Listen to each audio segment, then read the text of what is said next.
Hello, friend. I've got something I'd like to share with you. A small town up in the mountains had a sharp, dangerous curve in the highway outside of town.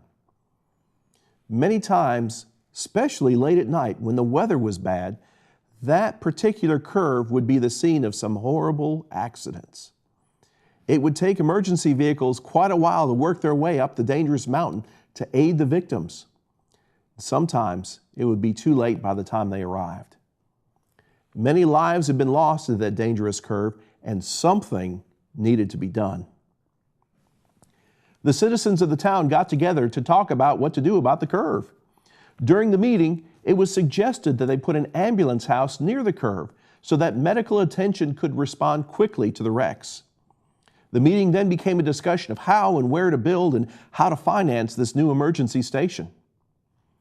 About this time, one of the older men of town asked to speak. He appreciated their initiative and desire to solve the problem and the unity that they were showing in working together. He finished his remarks with a simple question.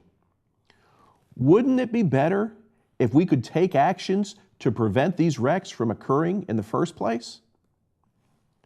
The conversation quickly changed direction, and the townspeople then realized that maybe they could add some signs, lights, and indicators to better warn drivers about the sharp curve before they wrecked on the mountainside.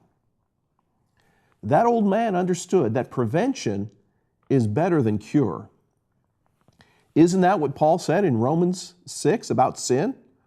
What shall we say then? Shall we continue in sin that grace may abound? Certainly not. How shall we who died to sin live any longer in it?